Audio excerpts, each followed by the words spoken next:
현대인들은 자신이 처한 환경이나 주변인들의 반응에 매우 민감합니다. 예전에는 아주 가까운 사이가 아니면은 옆 마을에서 어떤 일이 일어나는지, 다른 도시에서 어떤 생활을 하고 있는지 잘 모르죠. 근데 지금은 여러분, 그저 우리 방에만 있다 하더라도 지구 반대편에서 어떤 일이 일어나는지, 단 한 번도 가지 못했던 그런 나라이지만은 여행 전문가들이 직접 가서 본인들이 소개를 해주고 우리에게 안내를 해줍니다. 그리고 옆마을뿐만 아니라 다른 나라에서 일어나는 일들에 대하여 우리는 굉장히 빠른 시간 내에 접하게 되지요. 그러다 보니 예전과 달리 유행도 무척 빨리 돌아갑니다. 요즘 유행하는 게 90년대 초반의 옷이라든가 또 음악들이 그렇게 유행을 한대요. 대중문화는 유행을 선도하는 문화 아니겠습니까? 그런데 그것이 싫다고 내가 좋아하는 것만 갖고 싶어 하는 것 쉽지는 않습니다. 계속 그 유행의 흐름에 우리는 따라가게 되죠. 주변 환경의 영향을 받게 된다라는 겁니다. 여러분, 30년 전만 하더라도 예배당 앞에 강단에 이러한 TV처럼 전광판이 있는 것을 상상도 못 해보셨죠. 30년 전만 하더라도 20년 전만 해도 그럴 거예요. 어렸을 때 우리가 주일학교에서 예배를 드리면은 찬송을 어떻게 했습니까? 궤도를 넘겨가면서 찬양을 했잖아요. 저는 그 궤도가 아직도 수년 전에 예배를 드린 것처럼 생생합니다. 선생님들이 그거를 또 줄 맞춰 쓴다고 이 접어가지고 줄을 만들어서 이 매직으로 글씨 다 써서 그렇게 열심히, 전만 하더라도 제가 청년부 때 주보를 만들었는데요. 그때는 등사기라고 하죠. 긁어가지고 잉크로 이렇게 했던, 또 이렇게 말하니까 제가 굉장히 오래된 사람처럼 느껴지실 텐데 그게 그렇게 오래된 과거가 아니라는 겁니다. 앞에도 마찬가지지요. 간혹 교회에 가면 앞에 찬송가 몇 장 몇 장인지 나무로 숫자로 해서 3개 정도 있고 그걸 보면서 악보가 없는 찬송가를 보고 찬양을 했는데 신기하게도 악보가 없는데 다 알아서 잘 부르세요. 물론 박자는 좀 틀리지만은 음정은 되게 비슷하게 부르셔요. 기가 막히지 않습니까? 얼마나 하나님을 찬양하고 사모하는 마음이 반복되고 몸에 젖어 있으면은 악보가 없는 가사만 보더라도 그 찬송을 정확하게, 거의 정확하게 부른다는 거죠.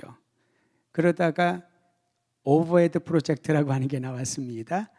이 투명한 데다 그래서 프린트를 해서 비추는 거. 그게 얼마 가다 보니 빔 프로젝트가 나왔고요. 이제는 작은 교회 가다 하더라도 이러한 전광판으로 된 걸 굉장히 많이 봅니다. 그럼 카메라를 또 설치해야 됩니다. 여러 가지 것들이 굉장히 많아지는데 주변의 영향을 받게 되는 거고, 정말 어디 갔더니 잘 해놨더라, 좋아 보이더라, 예배 환경이 좋더라. 그러다 보니 우리는 자신도 모르게 그 환경에 따라서 변화되게 되는 것입니다. 그러면서 불필요한 고민들이 많이 생기게 됐죠. 예전에 전광판이 없고 빔 프로젝트가 없고 그랬을 때는 그냥 궤도에 있는 그 가사만 보더라도 은혜를 받고 하나님의 찬양을 했는데, 이제는 왜 화질이 저러냐, 왜 음량이 저러냐, 왜 크기는 저 모양이냐, 그러다 보니 정말 하나님께 집중하지 못하고 부수적인 것, 사람들의 소리에 지장을 받을 때가 참 많이 있다는 겁니다. 여러분 다 붕해 세대 아니셨습니까? 저도 어렸을 때 붕해를 참 많이 다녔었는데요. 가서 보면은, 늦게 가면은 자리가 없어서 저 뒤에 앉으면은 앞에 부흥사 목사님이 점처럼 보여요. 마이크는 오죽 얼마나 불편했었습니까? 그런데도 그 현장에는 성령의 강력한 임재와 능력을 어렸던 저의 기억으로도 경험하게 되었었거든요. 근데 왜 요즘은 저 구석에 있는 사람도 앞에서 말하는 소리가 정확하게 전달될 수 있는 좋은 시스템을 갖추고 있는데도 왜 그러한 부흥의 감동과 성령의 역사를 경험하지 못할까? 우리의 귀와 마음이 주변의 환경에 너무나도 민감하게 연결되어 있지 않을까 싶습니다. 우리가 그런 얘기는 많이 듣지 않습니까? 도심지에서는 별을 보기가 어렵다고. 그런데 시골에 가면 별이 너무 잘 보이고요. 마치 떨어질 것처럼 눈앞에 있습니다. 왜 그럴까요? 원리는 단순하죠. 도시의 빛이 너무 밝아요. 시골은 반면에 빛이 없거든요. 작거든요. 그러니까 하늘이 더 밝게, 별이 더 밝게 보이는 거지요. 우리의 삶이 다른 것들에 의하여 너무 많이 영향을 받고 다른 소리에 흔들리기 시작을 하면은 정작 하나님의 음성이, 하나님의 모습의 임재를 경험하기 어려울 수 있다라는 것입니다. 특히 소비 사회는 더더욱 그러합니다. 어떤 장소를 결정을 할 때, 어떤 물건을 사려고 결정을 할 때 자기의 의사보다도 주변 사람들의 의견을 많이 듣습니다. 소위 말하는 후기를 보지 않습니까? 호텔을 결정을 하거나 음식점을 결정을 하거나 어떤 물건을 사기 전에 이것을 먼저 본 사람들, 가봤던 사람들의 얘기를 들으면은 마음에 확신을 가지고 결정을 합니다. 예전엔 어땠습니까? 내가 결정해서 말 듣고 갔는데 생각보다 좋지 않으면은 그것으로 내 경험으로만 끝나지만은 요즘은 널리 많은 사람들에게 정보를 알려줍니다. 저도 그러고 있더라고요. 제가 음식점을 잘 모르니까 어떤 귀한 손님이 오면 음식점을 찾다 보면은 뭘 보냐면은 평점을 봅니다. 5점 만점에 4.5 이상 되면은 이 집 괜찮겠는데? 그래 후기를 봅니다. 거기 갔더니 뭐가 좋고 어떤 메뉴는 꼭 드시라. 그러면 그걸 보고 저도 가더라고요. 좋은 면에서는 정보를 수집하는 거지만은 다른 면에서는 나의 의사와 나의 판단보다는 다른 사람들의 경험과 판단을 더 신뢰하는 그런 시대를 살고 있다는 겁니다. 그럼 현대만 그럴까요? 예전에도 그러했습니다. 예수님 시대에 많은 사람들이 예수님에 대하여 이런저런 얘기를 합니다. 평가를 합니다. 그리고 그 평가에 내가 동의하면은 그 평가를 진실로 받아들이게 되는 거지요. 어떤 이들은 예수님을 예언자라고 말합니다. 선지자라고 말을 합니다. 랍비라고 얘기를 하기도 합니다. 그 어느 누구도 예수님이 우리의 구원자라고 말하진 않습니다. 그런데 놀랍게도 성령의 감동을 받고 하나님의 뜻에 부합한 고백을 사도 베드로가 하지 않습니까? 주는 그리스도십니다. 주님은 하나님의 아들 구원자이십니다. 라고요. 그러자 예수님이 그 고백을 말합니다. 이것은 네가 혈육으로 깨닫고 알아서 말한 것이 아니라 하나님이 너에게 그것을 알게 해주신 거라고. 우리가 하나님의 음성을 듣기 시작을 하고 하나님께 집중하기 시작을 하면은 주변의 소리가 또는 내 자신의 경험들이 걸림돌이 되지 않을 거란 겁니다. 반면에 내 생각과 주변의 소리에 익숙해져 버리면은 하나님의 소리가 아닌 사람들의 소리, 예수님은 랍비 중에 랍비구나, 예수님은 선지자 중에 하나이구나, 그렇게 우리는 판단하고 그렇게 살아갈 수밖에 없다라는 거지요. 오늘 말씀해 보니 예수님은 제자들을 훈련시키시면서 이제 산상수훈, 하나님 나라의 백성이 어떤 기준으로 살 것인지에 대하여 가르쳐 주는데 요점은 이렇습니다. 일반 사람들과 다르게 살아라. 다르게 살아라. 이거는 특별하게 살아라. 좀 돌출 행동을 하라. 그런 말이 아닙니다. 일반 사람들이 보는 관점과 다른 관점으로 사안을 보고 결정을 하라라는 거지요. 사람들이 여기는 좋아요. 좋은 후기들을 가진 그곳에만 가지 말고 정말 네가 생각하기에 좋다고 여겨지는 한번 해볼 만하다고 여기는 그 일을 그곳에 가보라는 겁니다. 다르게 살라라는 거지요. 오늘 말씀은 이렇게 말합니다. 우리 함께 13절 말씀 한 번 더 읽도록 하죠. 13절입니다. 시작. 좁은 문으로 들어가라. 멸망으로 인도하는 문은 크고 그 길이 넓어 그리로 들어가는 자가 많고. 여러분 여기에 보면은 큰 문과 넓은 길을 말하지요. 만약에 그 문 앞에 이 길은, 이 문은 멸망으로 들어가는 문입니다 라고 써놨으면 아무도 안 들어가겠지요. 우리 어법으로는 이렇게 그 문은 멸망으로 인도하는 문은 크다, 그 길이 넓다라고 나와 있습니다만은 사람들이 가고자 하는 길은 문이 커야 거기 들어가지 않습니까? 길이 넓은 곳을 가고 싶어 하지 좁은 길을 가고 싶어 하는 이들은 없다라는 겁니다. 큰 문과 넓은 길은 내가 지금 성공대로에 서 있다라는 것을 보여주는 것 아니겠습니까? 그러니까 대로가 열렸다. 군자는 대로로 간다. 이게 무슨 말인가요? 문이 크고 그 큰 문을 향하여 통하여 들어간 넓은 길은 내가 지금 성공의 길을 걸어가고 있다라고 하는 그러한 암시가 있다라는 겁니다. 세상 사람들이 여러분 편한 길을 가고 싶어 하지 굳이 힘든 길 갈 필요가 없잖아요.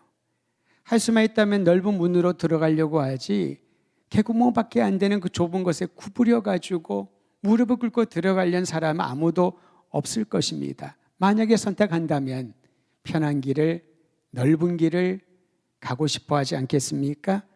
그런데 예수님은 말씀하십니다. 그 문을 통하여 넓은 길로 가면 멸망에 이르나니 좁은 문으로 들어가라. 좁은 문으로 들어가라. 그 말은 찾아서 들어가라는 겁니다. 좁은 문은 눈에 잘 보이지 않습니다. 일부러 찾지 않으면 그 문을 찾기도 어렵고 들어가기는 더 어렵겠지요. 그런데 예수님의 길을 따르려면 좁은 문으로 들어가라.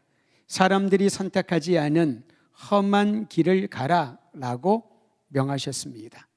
이 말씀을 짧은 구절이지만 이 말씀을 묵상하다 보면 예수님이 걸어가신 십자가의 길이 떠오릅니다.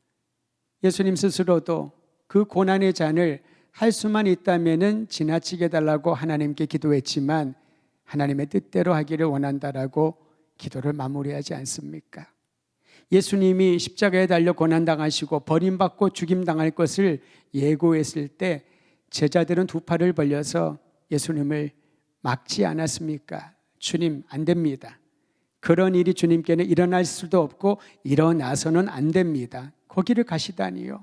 그런데 예수님은 십자가의 길을, 고난의 길을 가셔야만 했습니다. 그게 바로 좁은 문을 찾아 들어가는 것이지요. 사람들이 가고 싶지 않은 길, 사람들이 걷고 싶지 않은 그 길을 예수님은 직접 가시면서 제자들에게 말씀하십니다. 나를 따라와라. 물론 예수님이 제자들을 처음 부르실 때 나를 따라와라. 이 길은 죽는 길이다. 고난의 길이다. 버림받고 조롱받는 길이다. 그러면 제자들이 한 명도 안 따라왔을 거예요. 그런데 예수님은 그 길을 숨긴 게 아닙니다. 분명히 말씀하셨지요. 나를 따라오너라. 내가 너희를 다르게 살게 하리라. 곧 사람 낚는 어부가 되게 하리라. 제자들을 부르신 목적을 분명히 하셨습니다. 오늘 말씀에도 보면 좁은 문으로 들어가라. 목적을 분명히 말씀하십니다.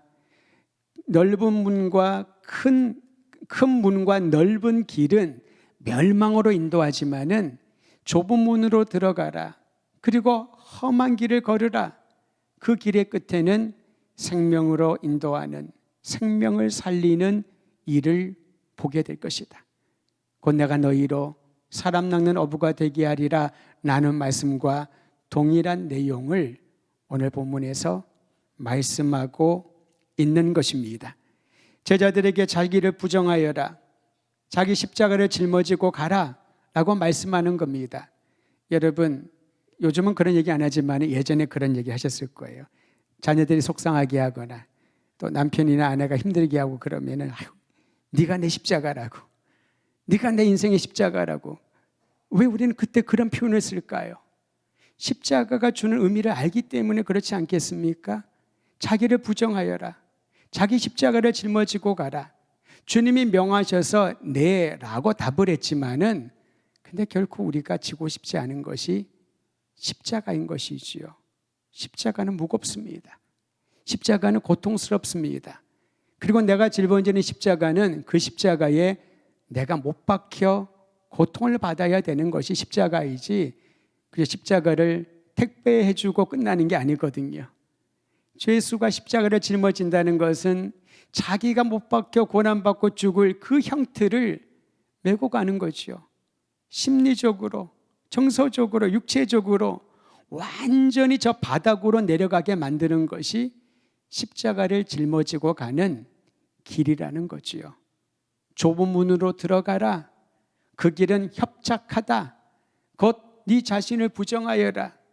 너의 십자가를 짊어지고 나를 따르라.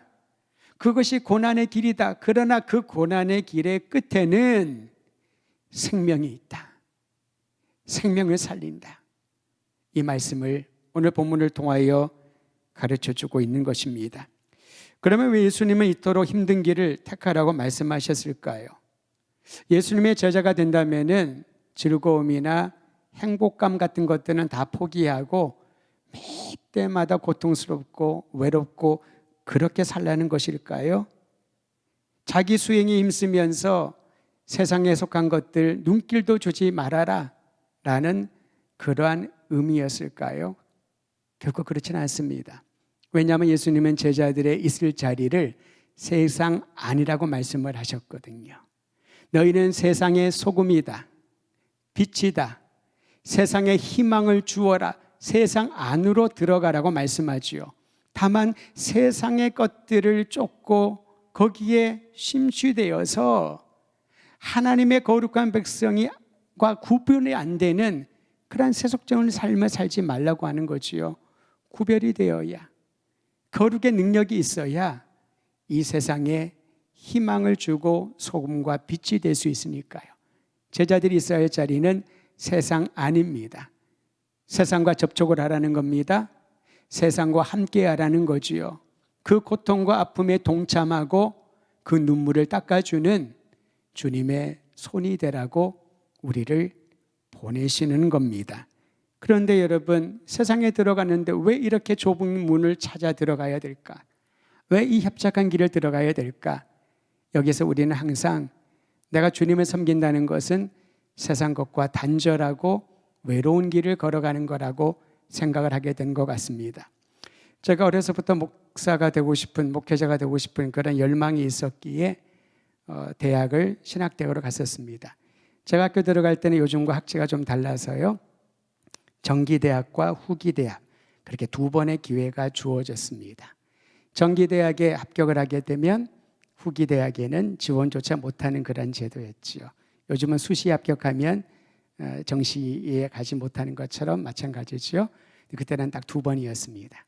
근데 제가 다녔던 고등학교는 나름대로 많은 명문학교를 보내는 것을 자랑으로 삼았던 그러한 명문 사학 중에 하나였습니다. 그러니까 학교 조회를 하면은 교장 선생님이 귀에 닳도록 우리에게 훈시했던 것이 여러분의 선배들 작년에 서울대 몇 명, 연대 몇 명, 고려대 몇 명, 그러면서 나열을 하는데 그게 하나의 자랑거리가 된 거죠. 너희도 그렇게 하라는 겁니다. 그러니까 선생님들이 어찌하든지 그나마 이름을 내면은 알 수 있는 학교들이 정기에 다 모여 있다 보니까 정기에 가라고 했어요. 그런데 안타깝게도 장신대는 후기에 있었습니다. 그래서 제가 후기에 장신대를 간다 했더니 난리가 났지요. 선생님이 정기를 네가 가야지. 네가 왜 후기를 가니? 그분은 교회를 안 다니는 분인데도 고3 선생님이다 보니까 확실하게 다 아는 게 많아요. 그러면서 네가 일반대를 갖고 신학대원을 네가 가면 되지. 그분이 교회도 안 다니는데 어떻게 그걸 알지요? 그 일반대를 가고 그러면서 저를 설득을 하는데 제가 정한 마음이 있었기 때문에 아니라고. 선생님 원서를 안 써주겠대요. 그래서 쓰든 안 써주든 어쨌든 최종 결정은 학생이 하는 거니까. 근데 계속 전화가 오는 거예요. 그래서 제가 그러면 안 되는 줄 알지만은 전화도 안 받고 정기 원서 접수가 끝날 때까지 거의 두문부추로 있었습니다. 그리고 후기 원서를 쓸 때에 선생님을 찾아갔더니 화가 나셔서 말도 섞지 않으시더라고요. 거의 외인처럼 저를 대하고 그렇게 원서를 받아서 신학대로 올라갔습니다. 그런데 올라갔는데 제가 학교가 좀 높았었거든요. 장신대 광나루로 쭉 이제 올라가서 접수를 하러 문을 통과를 하는데 그 가는 길이 왜 그렇게 길게 느껴졌는지, 그리고 내가 선택한 길인데도 왜 그렇게 눈물이 이렇게 많이 엄청나게 울면서 학교를 원서를 들고 올라가던 길이 있어요. 어떤 분들이 보면은 가기 싫은 것 억지로 가는 사람처럼 그게 아니었거든요. 제가 원해서 너무 기뻐서 감사한 마음으로 올라갔던 길인데 나중에 생각해 보니 그 눈물의 의미는 이제는 내가 이 문을 통과하고 이 학교에 들어가는 순간 세상과는 단절이구나. 또래 친구들 10대 후반, 20대 초반에 누리고 경험할 수 있는 모든 것들은 나와는 상관이 없는 거구나 라는 생각을 제가 했더라고요. 그러니까 나도 모르게 감사한 일이지만은 전혀 다른 삶을 살아야 된다고 하는 그런 생각이 어린 가슴에 눈물로 표현이 되었던 것 같습니다. 이제는 돌아가지 못할 길을 내가 가는구나. 그런데 신학교에 들어가 봤더니 제가 생각한 것처럼 그렇게 수도원적인 영성이 있고 거룩한 사람들만 모여들고 말만 섞으면 막 거룩이 막 느껴질 것 같은 그런 느낌이 아니라 일반적인 사람과 똑같더라고요. 저 역시 그러했었고요. 그러면서 고민의 시간도 보냈는데 시간이 지나면서 목회자 훈련을 받고 교회를 섬기고 또 제가 성장하고 자라나면서 깨달은 것이 있습니다. 내가 그때 원서를 들고 올라가면서 생각했던 것은 너무나도 분명한 성과 속을 구분하는 이원론적인 사고였던 거지요. 나는 이제 주의 종으로 이 길을 가니 세상과 이제는 단절해야 되는구나. 친구들과 다 단절이 돼야 되는구나. 이제는 전혀 다른 삶을 살아야 되겠구나. 수도사와 같은 그러한 영성을 가진 사람으로 살아야 되겠구나 라는 생각이 저로 하여금 어린 마음에 말로 표현할 수 없는 고독과 외로움과 쓸쓸함을 느끼게 했던 것 같아요. 그런데 훈련을 받고 섬기면서 전혀 그렇지 않다는 것을 보았습니다. 하나님을 섬기고 주님의 부르심을 받았다는 것은 어떤 일보다도 의미가 있고 또 연약하고 누군가를 섬기고 함께 위로할 수 있는 그러한 역할을 한다는 것은 어느 것과도 바꿀 수 없는 귀한 일임을 보게 됩니다. 하나님을 섬기려고 세상 것을 포기한 것이 아니라 하나님의 그 거룩한 부르심에 응답을 했더니 내가 알지 못하는 크고 비밀한 일을 경험할 수 있도록 주님이 은혜를 베풀어 주시는 그러한 여정인 것을 보게 되는 것이지요. 다시 말하면 좁은 문으로 들어가 거치고 험한 길을 가는 제자의 길이 겉으로 보기에는 내가 생각하기에는 외롭고 고통스럽고 사람들과 단절된 것처럼 보이지만은 그 길이 바로 세상 속으로 들어가고 절망 가운데 있는 이들에게 희망의 복음을 전해주고 연약한 이들을 위로하는 우리 주님처럼 주님의 길을 따르는 것이란 특권이 있다라는 것이죠. 저는 우리 모든 도련님 성도들이 사람들이 찾지 않는 좁은 문을 찾아 들어가 거친 길을 걸으라고 말씀하시는 주의 음성에 순종할 때에 마태복음 7장 14절에 있는 말씀이 그대로 이루어짐을 믿으시기를 바랍니다. 14절 말씀 같이 읽습니다. 시작. 생명으로 인도하는 문은 좁고 길이 협착하여 찾는 자가 적음이라. 여러분, 찾는 자가 적다고 합니다. 왜냐하면 문이 좁아요. 길이 너무 험해요. 그러니까 우리의 기준은 어떻게 하면 더 편하고 효율적이고 나를 보호할 수 있는 길일까를 찾는다면 주님은 좁은 문으로 들어가라, 사람들이 찾지 않는 그 문을 통과하라 라고 말씀하신 건요, 생명으로 인도하기 때문에. 그러니까 생명을 살리는 그 일에 우리를 부르시고 교회를 세워주신 줄 믿으시기를 바랍니다. 우리가 이제 올해 77주년 지나면서 오늘 권사님들 기도해 주셨습니다만은 이제 내년에 또 이제 78주년이 붙겠지요. 그 다음에 79년이 붙겠지요. 그러다 보니까 80년, 90년, 뭐 100년까지 그때까지 우리가 있을지는 모르겠습니다만은 또 누군가가 또 계속해서 교회를 섬기며 나아오겠지요. 근데 여러분, 분명한 것은요, 우리는 세월을 카운팅하지만은 하나님은 이 교회가 몇 년 되었나, 이 사람들이 여기서 몇 년을 다녔냐, 그런 숫자를 헤아리실까? 그렇지 않다는 생각이 듭니다. 왜냐하면 하나님께는 숫자는요, 하루가 천년 같고 천년이 하루 같다는 거죠. 하나님께는 우리가 생각하는 이 숫자의 헤아림과는 큰 의미가 없다는 것을 보게 됩니다. 그럼 어디에 의미가 있나? 생명을 살리는가? 사람을 살리고 있나? 잃어버린 영혼들이 돌아오는가? 상처받은 이들이 치유받는 교회인가? 세상에 희망을 주는 교회인가? 내가 즐겁고 내가 행복하고 내 가정이 어떤 자랑거리를 삼을 수 있는 것이 아니라 정말 하나님의 기쁨을 경험하는 제자의 삶을 살고 있는가? 오늘 점심 때 어떤 목사님, 여러 목사님들과 함께 식사할 시간이 있었습니다. 그 중에 한 분이 이런저런 얘기를 하다가 아들이 이번에 대학가요제라는 프로그램이 새로 생겼나 보죠. 예년에 있었다가 거기에 밴드로 나갔는데 입상을 했대요. 그래서 대단하다, 훌륭하다고 그런 얘기를 하다가 그 목사님은 그래요. 목사님, 저희 집에는요, 제가 5대째 목사예요. 5대째 목사면 거의 초창기부터 신앙생활을 한 가정이에요. 외갓집엔요 4대째 목사예요. 그래서 제가 그 아들은 목사 안 한다 했더니 걔는 음악만 하지 그런 생각은 없나 봐요. 대가 끊기겠네요. 5대까지 목사였는데 대단하지 않습니까? 5대가 올 때까지 그 집안에 목회자가 있고 외가 쪽에도 4대가 올 때까지 4대가 내려올 때까지 목회자가 있다. 굉장한 영광 아닌가요? 근데 제가 그런 생각이 들었습니다. 그런데 중간에 끊길 수가 있죠. 목회자가 나오지도 않을 수 있고 나올 수도 있겠고. 근데 그것은 그 가문의 아름다운 전통이요 자랑거리가 될 수 있겠지만은 그러면 교회를 한번 생각해 보겠습니다. 교회 자랑거리는 뭘까? 우리 교회는요 총회장이 몇 사람이 나왔답니다. 자랑거리겠지요. 우리 교회는요 국회의원이 몇 명이나 지금 나왔답니다. 교수들이 얼마나 된답니다. 의사들이 많답니다. 사회적 지위가 있는 사람들이 굉장히 많답니다. 목회자도 많이 배출했습니다. 역사가 오래될수록 그러한 자랑거리는 굉장히 많을 것입니다. 근데 다시 한번 곰곰이 생각해 보았습니다. 정말 그것만이 교회의 자랑거리일까? 교회의 건물이 몇백억을 들여서 지었다는 것, 시설이 얼마나 좋은지 그것이 자랑거리일까? 물론 자랑거리일 수 있겠지요. 다시 한번 질문해 봅니다. 진정한 교회에, 우리 교회의 자랑거리는 무엇이었으면 좋겠을까?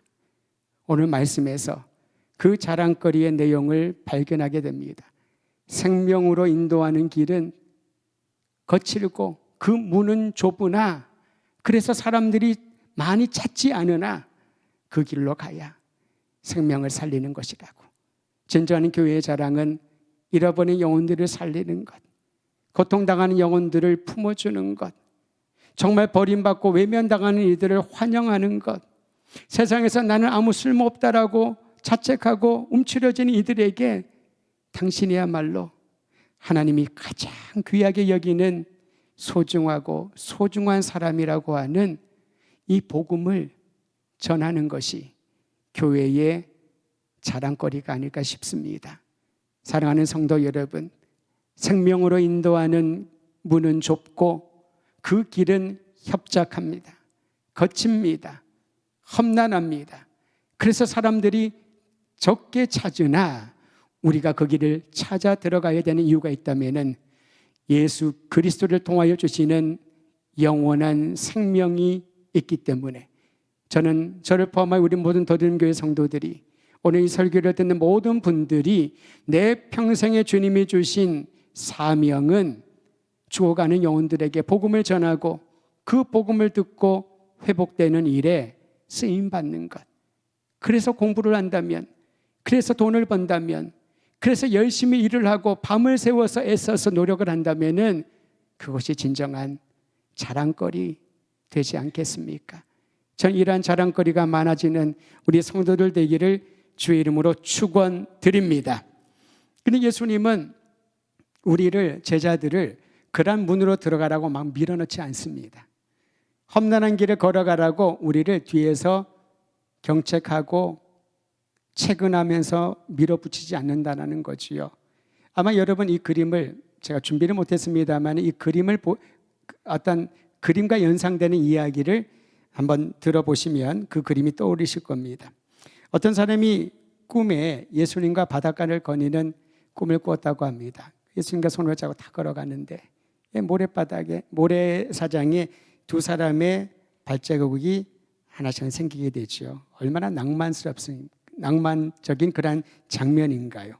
그런데 한참 가다 보니까 어느 한순간에 두 사람의 발자국이 아니라 한 사람의 발자국만 남아있는 것을 보게 됩니다. 그리고 자신의 인생의 여정이었으니까 꿈이었지만 돌이켜봤더니 가장 힘들고 어려웠을 때 그냥 자기 혼자 걸어가고 있는 그런 외로움을 느꼈던 거죠. 그러다 다시 예수님을 그가 꿈에서 보면서 질문합니다. 예수님, 제가 정말 힘들고 어려울 때, 아무도 나를 돌아보지 않을 때 왜 예수님마저 저를 혼자 두고 떠나셨나요?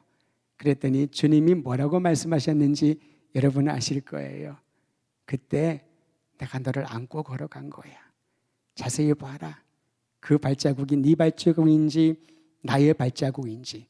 그리고 정신을 차리고 봤더니 자기 발자국이 아니라 예수님의 발자국이었다고. 예수님은 우리에게 좁은 문으로 들어가라, 의미가 있지 않냐? 험한 길을 걸어가라, 가치를 발견할 것이다. 그러면서 우리를 거기에 몰아넣지 않는다는 겁니다. 어쩌면 제가 선지동산에 올라가면서 그런 생각을 했던 것 같아요. 주님을 섬기고 주님을 위해서 살겠다고 했는데 마치 아무도 가지 않고 사람들이 터부시하는 그러한 길을 내가 선택한 것에 대한 하나의 아쉬움과 또는 그리움과 외로움이 있지 않았을까라는 생각이 듭니다. 그런데 정작 그 길을 내가 혼자 올라간 것이 아니라 그 언덕길을, 그 산길을 예수님이 안고 걸어가셨던 거지요. 마치 한 사람이 꿈에 보았던 모래사장 위에 그 한 사람의 발자국은 그를 안고 걸어갔던 예수님의 발자국인 것참 말입니다. 예수님은 우리를 방치하지 않고 언제나 동행하십니다. 그리고 생명을 살리는 그 감격에 참여하라고 우리의 입을 벌려서 말하게 하십니다. 네가 말해라. 예수 안에 생명이 있다고. 그리고 우리를 보내십니다.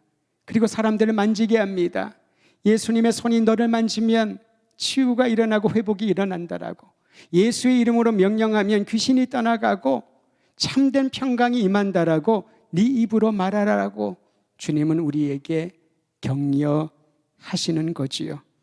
겨우 좁은 문을 찾아 안으로 들어왔는데 길마저 험난하고 폭풍까지 치면은 우리는 불평불만할 수밖에 없습니다. 그때도 예수님은 가장 가까이 계시면서 그 불평불만 다 받아주시고 이제 다시 정신을 바짝 차리고 주님의 손을 의지하여 일어나 생명을 살리는 그 길을 끝까지 완주할 수 있도록 도와주십니다. 오늘 밤에 함께 주님 앞에 기도하며 나가는 성도 여러분, 아무리 외롭고 고통스러운 길이어도 홀로 걸어가는 외로움이 있는 그러한 길이라 할지라도 분명한 동기가 있다면, 그 길을 걸어가는 이유가 있다면 우리는 멈추지 않을 것입니다. 끝까지 완주할 수 있도록 우리를 도와주는 누군가가 있다면 우리는 용기를 내지 않겠습니까? 수영이나 특히 육상 경기에 보면 특히 마라톤 같은 경우지요, 페이스메이커라고 하는 사람이 있습니다. 그 사람은 초보자들 특히 달리기를 할 때에 너무 흥분되거나 또 주변의 상황에 따라 가지고 자기의 페이스를 놓칠 수가 있거든요. 그래서 페이스메이커는 항상 옆에서 어떤 기준이 되는 그 속도로 뛰어주면서 너무 빠르다고, 괜찮다고, 천천히 가라고, 조금만 속도를 내자고 같이 뛰어주는 거지요. 뛰는 거는 나고 숨도 차는 것도 나고 근육이 막 풀리는 것도 나이지만은 옆에서 페이스메이커가 된 사람이 계속해서 격려하고 속도를 조절해 주면서 힘내라, 힘내라, 힘내라 그러면 자기도 모르는 그런 힘이 생기고 끝까지 완주하게 되는 것을 보게 됩니다. 한 사람이 탁월해서 완주하는 게 아닙니다. 누군가가 함께 뛰며 힘을 북돋아주고 용기를 더해주고 지치고 힘들 때 함께 있어주면은 그 길을 통과할 수 있는 것이지요. 좁은 문으로 찾아 들어가라. 험하고 거친 길을 걸어가라. 주님은 명령하고 뒷짐지고 이 녀석들이 잘하나 못하나 살펴보는 게 아닙니다. 같이 뛰어주시는 거죠. 힘내라. 너무 어려울 때는 주님이 안아주시고 다시 내려주시고 뛰어라. 내가 너와 함께한다. 내가 너를 지켜준다. 내가 너를 돌보아준다. 용기를 내고 파이팅하여라. 이 길의 끝에, 네가 완주하는 그 끝에는 잃어버린 한 영혼이 주님의 놀라운 생명을 얻는 아름다운 일을 보게 될 것이다. 이러한 동기와 격려를 더해 주실 겁니다. 오늘 우리의 귀를 열고 마음을 열어 말씀하시는 예수님의 음성을 들으십시오. 좁은 문을 찾아 들어가라. 험한 길이라도 뛰어가라. 내가 너를 놓지 않고 끝까지 동행하리니 힘내라. 용기 내어라. 그리고 영혼을 살리는 이 아름다운 일을 끝까지 수행하라고 명하셨습니다. 우리 마음을 다하여 기도할 때 올 성탄에는 사랑하는 사람들, 잃어버린 사람들, 기억나고 기도하는 모든 사람들 담대하게 손을 잡고 주님께로 이끌어가고 생명을 살리는 험한 그 길이라도 멈추지 않고 달려나가는 우리 성도들 되기를 간절히 소망합니다.